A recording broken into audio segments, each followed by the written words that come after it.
characteristics and things that we need to know about a graph and of a quadratic. The first thing we want to look at is what is a quadratic solutions, because we've been working to solve all these quadratics. Other names we could call solutions is we could call it zeros, roots, solutions, like we've already mentioned. Also x-intercepts, which we've been working on. Now, how many solutions could it have? Well, it could have two real solutions, not talking imaginary. That means that it has two x-intercepts. And it doesn't matter where those x-intercepts are, but just the fact that it's crossing the x-axis twice on the coordinate plane. It could have one real solution. When it has one real solution, that's where it's just touching the x-axis or giving us one x-intercept. Or it could have no real solutions, but this is what we encountered with those complex numbers. This means it has two imaginary solutions. Since they are imaginary, this is the case when you have a quadratic that is not crossing the x-axis. So 0 x-intercepts. And so those are the only three situations that you could have. Other characteristics of the graph of a quadratic. Well, first let's look at the two different forms we could see a quadratic equation. There's the general form, and that's when we had f of x equal to ax squared plus bx plus c. Then there's also the standard vertex form. That's your f of x equal to ax minus h squared plus k. And both of these forms have their time and their place. But the reason we want to consider both forms is that's how we're going to be receiving our quadratics in a problem. Now, other characteristics we can pull from this. So no matter which form it's going to be in, it's going to have something called the axis of symmetry, and that's the imaginary line that cuts it perfectly in half and makes it symmetrical on both sides. When we're looking at what the axis of symmetry is, this would be when x equals h, and it's talking about the h from this vertex form. Then we could also consider, okay, what about where the quadratic is crossing the axis of symmetry, and this is going to be at your vertex. That's that very highest or very lowest point. So when we're looking for the vertex, it's always going to lie on your axis of symmetry. So we say it's at the point H, K, which is coming from those shifts that occurred to it. Now you can also see other characteristics that we've already been looking at, such as the x-intercepts. That's where it's crossing the x-axis, and then the y-intercept, and that's where it's crossing the y-axis. Also notice that we can look at this quadratic and go, okay, well, it's facing upward. Going back to our transformations, we learn that when A is positive, we're going to have a quadratic that's facing upward. But then we learned about reflections, and so we know when A is negative, that's going to reflect our quadratic downward. In this situation, the first one, it creates a minimum value at our vertex. And in this situation, when it's facing downward, it creates a maximum value.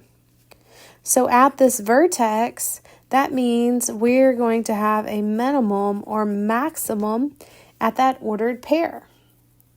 Now that was a lot of information. When we're looking at these quadratics, there's lots of information we can pull from the graph, but that information is also found in our equations. So let's look at this next part here. We've already mentioned our horizontal and vertical intercepts graphically, but let's go ahead and write that down. When we're looking for the vertical intercept, remember that's just your y-intercept. Whenever you're looking for that, you're going to set x equal to 0 and solve. We did this earlier with linear functions. Not too bad. But when you're looking for your horizontal intercepts, that's your x-intercepts, we could see from solving quadratic that takes a little bit longer. You have to set y equal to 0 and solve. And in solving that quadratic,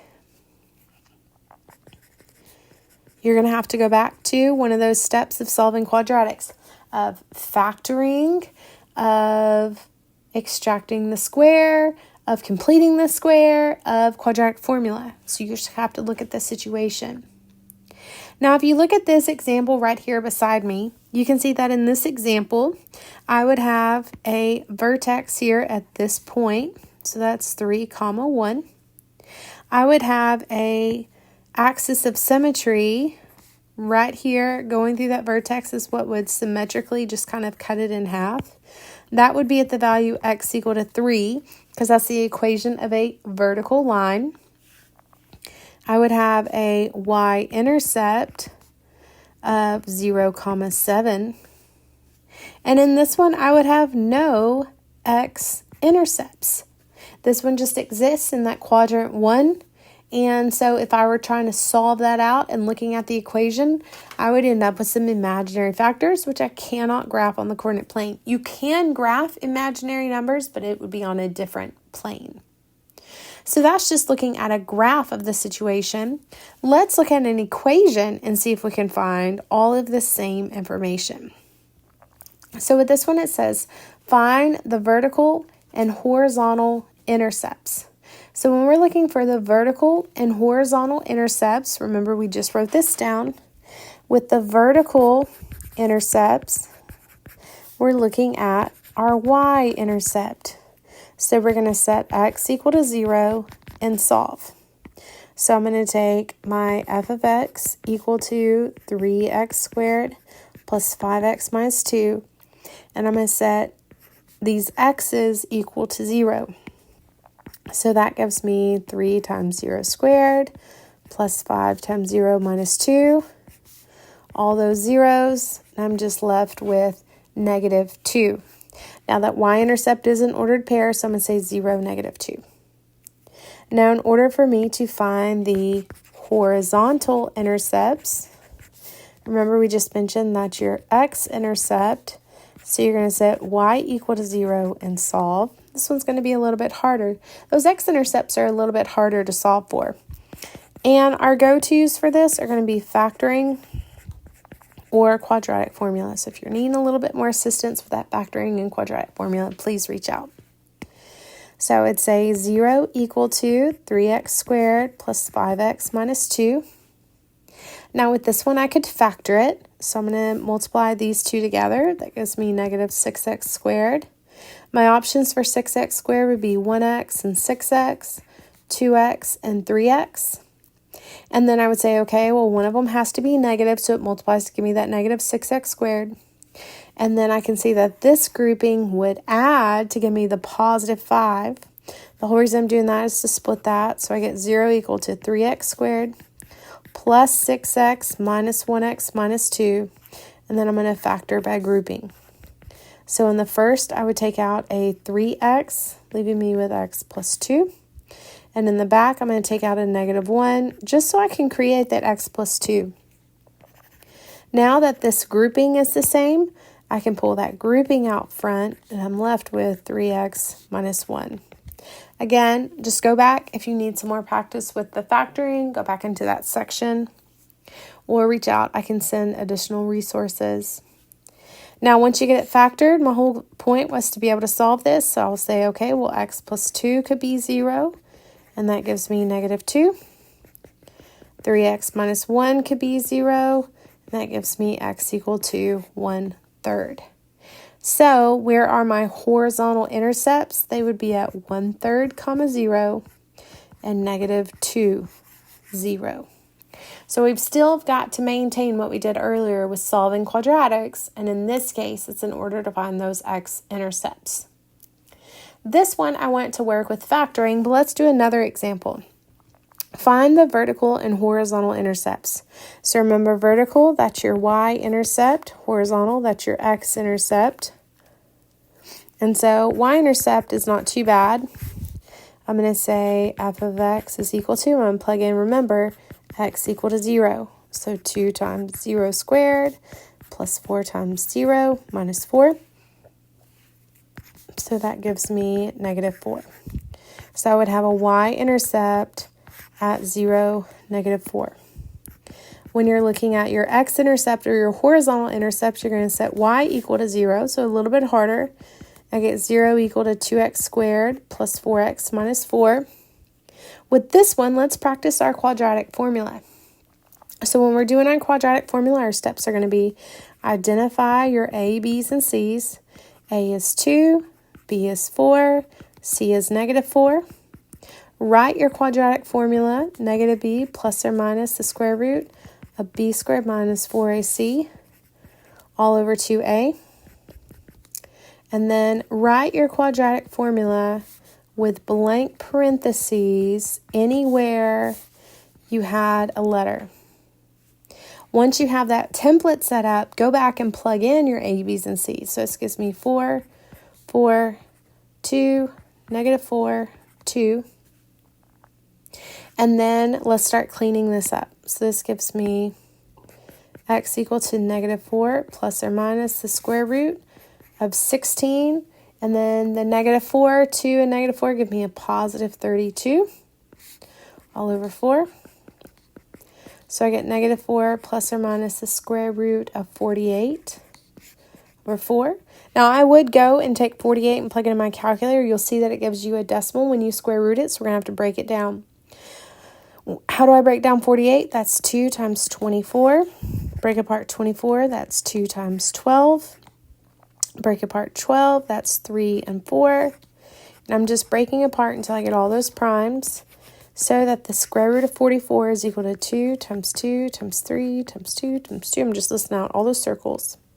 Then if you have a pair, remember they can come outside. So that gives me 2 times 2 and the square root of 3. So 4 square roots of 3. So I'm saying negative 4 plus or minus 4 square roots of 3 over 4. And that's going to help me reduce down into dividing them all by 4. Negative 1 plus or minus the square root of 3. Whew. So in that one, that's what's giving you those 2 x-intercepts. Now these are real intercepts. That would just be a decimal number. If you were looking at the graph, you wouldn't be able to pull that off. Intercept-wise, it would be written as negative 1 plus the square root of 3, comma 0. And negative 1 minus the square root of 3, comma 0. Those would be my 2 x-intercepts. And so you can see we've definitely got to build upon all that we're working on here. So let's approach this again. In order to find the vertical and horizontal intercepts, first let's find the vertical intercepts. So your vertical intercepts are where it is intercepting the y-axis. So that means we need to set x equal to 0 and solve. So I'll say f of x is equal to 2. I'm just plugging in 0 for these x's. 2 times 0 squared, that's just 0. 6 times 0, that's just 0. So that means we land on 8. So where is the vertical intercept? That's at 0, 8. Next, I need to find the horizontal intercepts, which take a little bit more work, but we can do this. In order to find the horizontal intercepts, we're going to set y equal to 0 because we're looking at where it's crossing the x-axis. So I'm going to say 0 is equal to 2x squared plus 6x plus 8. Now, in order to solve this, we could factor, extract the square, complete the square, or quadratic formula. For this one, I want to use the quadratic formula. Just kind of practice our skills on this. Remember, when you're using the quadratic formula, you want to identify your a, b's, and c's. A is the number attached to your x squared, just the 2. B is the number attached to your singular x. And then C is your constant here on the end. I always like to write my formula, negative b plus or minus b squared minus 4ac all over 2a. I like to put blank parentheses everywhere I have a letter. And then I go back and fill in a, b's, and c's into those blank parentheses. So this gives me 6, 6, 2, 8, and then 2. And then I'm going to slowly clean this up. So it gives me negative 6 plus or minus the square root. Now I will use my on-screen calculator and plug in this entire piece here. Not the whole problem, just that piece. And that gives me negative 32 over 4. Now this is where your complex numbers are going to come into play.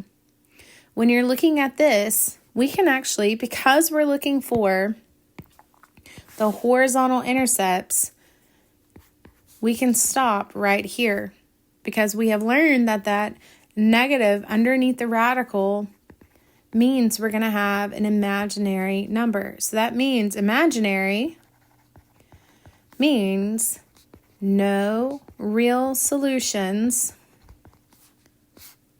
therefore no x-intercepts.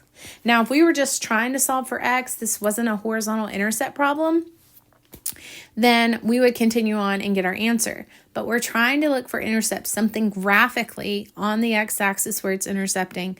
And so that means there's no x-intercepts for this problem. So just want to kind of show you an example of where when we're faced with the vertical and horizontal intercepts, we actually get a stop point of no x-intercepts. Just kind of read through your instructions of the problem given on how you need to address that.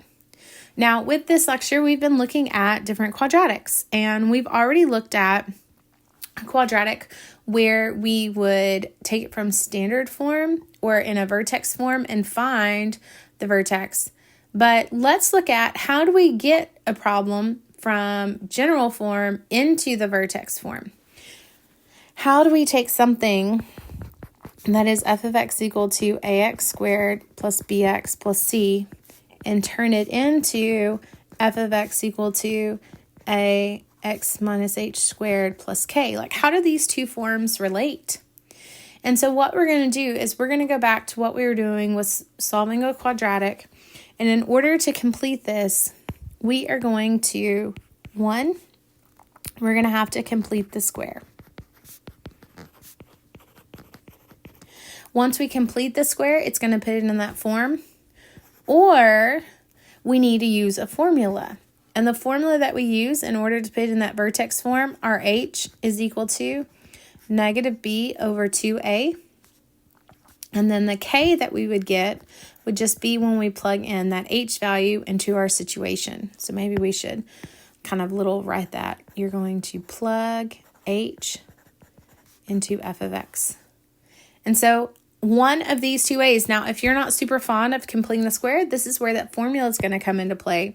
So we're going to have to remember this hk, and that means when I take this situation, I can find that vertex or hk. So what we're going to do is, let's work some problems. It says, find the vertex of the quadratic and write the equation in standard form. So you can see it's already written in this ax squared plus bx plus c. We want to turn it into that hk form. So we could complete the square to get there, but let's use this formula instead. So we're going to say, okay, first let's identify our a, b's, and c's, just like what you do with your quadratic formula. And you'll note that that negative b over 2a, that looks like a little piece from our quadratic. So my a would be 2, my b would be negative 6, my c would be 7. So h is equal to negative b over 2a. So it gives me negative 6 over 2 times 2. Clean that up, that gives me 6 over 4, or 3/2. And I'm always going to leave it in an improper or reduced fraction form. So that's our h, and we want to find the vertex. So our vertex is going to be equal to 3 over 2 comma something. In order to find that y value, you take 3/2 and you plug it in right here for all these x's. And so we would say, what is f of 3/2? That's 2 times 3/2 squared minus 6 times 3/2 plus 7. I'm going to use my on-screen calculator to help me with that calculation, and that gives me 5 over 2. So that means I'm going to have a vertex at 3/2 comma 5 over 2. The next part said, write the equation in standard form. So I'm going to say f of x is equal to ax minus h squared plus k. Now, where do I find all these values? Well, right here is an a value, and those are the same a's. So I would say 2, x minus, and then h is this h value here. So 3/2 squared plus, here is our k value, 5/2. And so that is my equation written where it's going to show me that vertex. And so you can see with this one, we did have to know the formula of the negative b over 2a, but it was a little bit quicker than when we were doing completing of the square, and I know completing the square was not everyone's fondest memories. Next thing we're going to do is analyze and graph from general form. So with this one, it says state the vertex, axis of symmetry, x-intercepts, y-intercepts, domain, range, really just pulling a lot together here, and then write the equation in that vertex form and graph it. So we're going to walk through those steps again of finding this vertex or using that h equals negative b over 2a. Okay, so first let's start with the vertex. In order to find the vertex, because it's in this form, f of x equals ax squared plus bx plus c, I'm going to use the formula h equals negative b over 2a.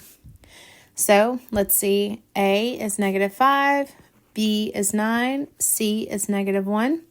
So I'll say negative 9 over 2 times negative 5. That gives me negative 9 over negative 10, or 9/10. We always want to reduce that to lowest form. So my vertex is going to be at 9/10.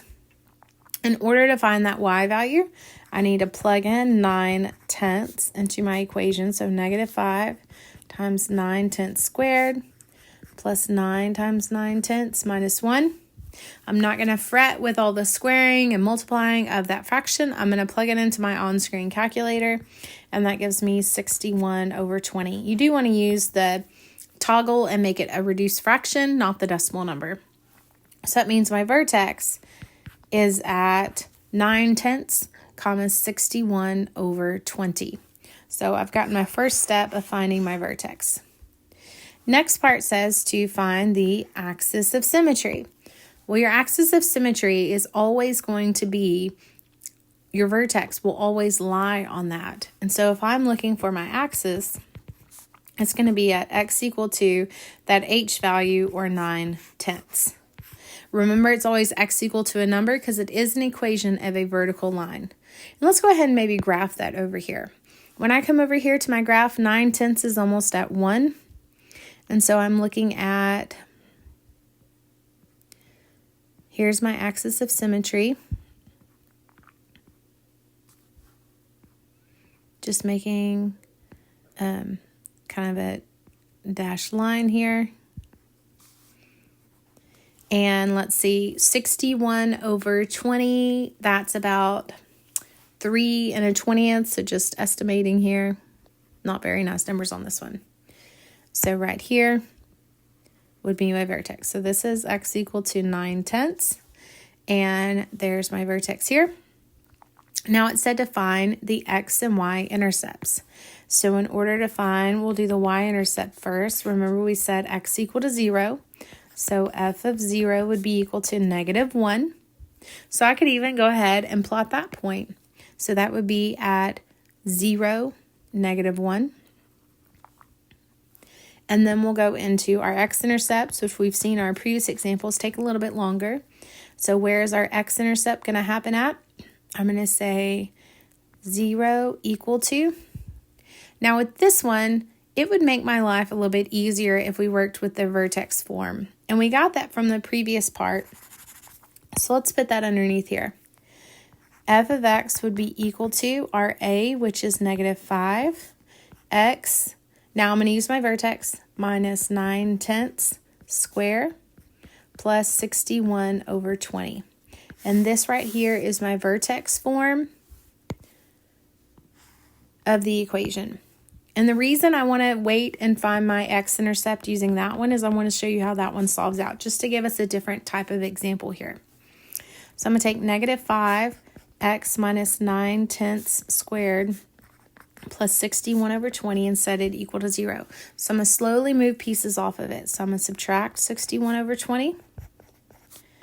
So it gives me negative 5. X minus 9/10 squared equal to negative 61 over 20. I'm going to divide both sides by negative 5. That gives me x minus 9/10 squared equal to negative 61 over 20 divided by negative 5 gives me 61 over 100. Now that I have my square by itself, I can square root both sides. It gives me x minus 9/10 equal to plus or minus the square root of 61 over 100. And then I'm going to add 9/10 to both sides. So x gives me 9 over 10 plus or minus the square root of 61 over 100. Whew. Now the whole reason I wanted to look at that one is for further reasons. With this one, I will go into my on-screen calculator to get some kind of decimal numbers for this to help me with graphing. It occurs about here and about here, just looking at the decimal values. So now that I have my x-intercepts, my y-intercept, my vertex, I can get an idea of what this graph is going to look like. Obviously, estimation with all these different decimal numbers. Now that I have all that information, I have been able to put my vertex, my axis of symmetry. We just did our x-intercepts and our y-intercepts. Let's talk about domain and range while we're looking at that graph. Really putting a lot of concepts together here. The domain in this one is going to be negative infinity to infinity because it's a quadratic. That goes back to our parent functions. Your range is going to be, we can see it's facing downward, so it's going to go to negative infinity. And then remember, range is your y value, so it's going to go up, and we are going to use the y value of our vertex, so 61 over 20, and we do include that value, so a squared off bracket. So you can see we have been building this entire semester. We just went back and we did our domain and our range. What I want to do is I do want to continue this talk, but I want to look at some other examples and see how we can kind of play with these different definitions and characteristics. This next one says, let's write an equation from a graph. So we're going to be taking it backwards.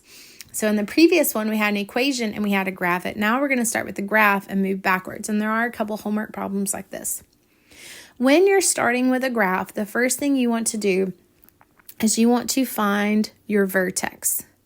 And in this case, our vertex is right here. Everything is 1 by 1 on units. So that means my vertex is at -1, -3. So first thing we want to do, let's just kind of write out these steps, is we're going to plug in our HK or our vertex and a point to solve for A. It's important for you to plug in HK and a point to figure out your equation. Many students try to jump skip and they go, okay, well, I'm just going to plug in that vertex and look, I got my answer. But that doesn't tell me the width of what it's going to be. And we can't figure out the width by, some students will try and do slope, but we can't do slope because that's a linear function when you look at slope. And this is a quadratic. So you're definitely not going to jump skip and just plug in the vertex. We're going to start with the HK and then find another really good point. What do I mean by another really good point? Let me zoom in over here. I'm not talking about looking at like this point where I would have to estimate or this point where I would have to estimate. I'm talking about look for another point that's kind of crossing on like these grid lines like this. And so for me, I can see that here's a good point right here. You can see where it's kind of crossing on these grid lines. I'm not estimating. I'm just looking and going, okay, that's a really nice point, meaning it's not going to be a decimal or fraction. I don't want to estimate. So when I go and grab that point, that's at the point 1, -2. And so I can plug into my vertex form now for that. And so I'll say y equals ax minus h squared plus k. So this is my hk and this is my xy. So I'll say -2 is equal to a. That's what I'm trying to solve for. 1 minus comes from the formula. H is -1 squared minus 3. So I'll say negative 2 equals a. Let's see that inner part. 1 minus negative 1 gives me 2 squared minus 3. Now right here, don't do any bad math. You cannot put all this together. Don't do that. First thing you want to do is you want to move the plus 3 over, following order of operation. That gives me 1 equal to 2 squared is actually 4a. And then I can divide both sides by 4. So a is equal to 1/4. So I would say, what is this equation? F of x equals 1/4 x plus 1 squared minus 3. Again, don't take shortcuts and smush together that 2 squared minus 3. That'll throw your numbers off. Don't take shortcuts and just grab HK. You do need to grab another nice point. We talked about that. And then plug it in order to figure out your correct and exact a value. Another way, so that's one way of writing it from a graph. Let's look at this next example. No, it's a long video. We're almost done. So writing equation, let's do it given the intercepts. So it says, write the equation of the quadratic with the intercepts, negative 2, 0, 3, 0, 0, 1. So in this case, they're giving us x and y intercepts, not a vertex. We have to create that equation. So our setup's going to be a little bit different, but let's line this out. Step 1, what you're going to do is you're going to rewrite the x-intercepts as factors. Rewrite the x-intercepts as factors. So negative 2, 1, that is at the value x equals negative 2. I'm just going to add that 2 to both sides, and that gives me x plus 2 as a factor. I'm going to take 3, 0, so that's at x equal to 3. I'm going to subtract the 3 from both sides to move it over. That gives me x minus 3 equal to 0. And again, I got a factor of the x minus 3. After I write that with the two factors, I would say f of x is equal to a x plus 2, x minus 3. And again, like the previous problem, we have to solve for a. That's where your y-intercept is going to come into play. So step number 2, now use other point. I mean, we could use any other point, but we're going to use this y-intercept in order to find our a value. Now, our x-intercept was given here. That's a 0, 1. So that's given us an x and y value and a really nice x and y value. And I'm going to plug that in for these variables here, again, to find our a. So that gives me 1 for a y value. Remember, y and f of x are the same. Equal to a, 0 plus 2, 0 minus 3. Now with this one, this gives me multiplication, so I can put those two together. So that gives me a to be, miswrote that, negative 6 as a multiplier, and I'll divide both sides by negative 6. So a equals negative 1, 6. So my equation would be f of x equals negative 1, 6, x plus 2, x minus 3. So that's my equation. If I look at the graph of this, I'm going to be looking at, let's see, negative 2, 0, 3, 0, and 0, positive 1. And so my graph's going to look something like this.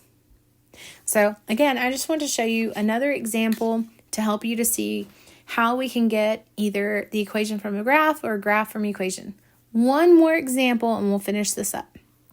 This one says, let's use the vertex form to find B and C. And there's one like this in your homework, so I want to kind of walk you through that process. Our goal in this is to be able to find the vertex form. That means we want to rewrite this equation as y equals a x minus h squared plus k. So let's look at what information is given. In this one, it's given us the a value, because remember this is ax squared plus bx plus c. So we have an a, and a vertex, we have an h and a k. And so if we take what we know, we would say f of x equals, we can go ahead and start with the vertex form, so 10x minus 6 squared plus 1. And we're going to have to use this form to find the BC. That's the unknowns. Those are the two things we're looking for. So what we're going to do is we're going to start with vertex form. We're going to do all of our algebra and square all this out, combine like terms to get it down into our B and C.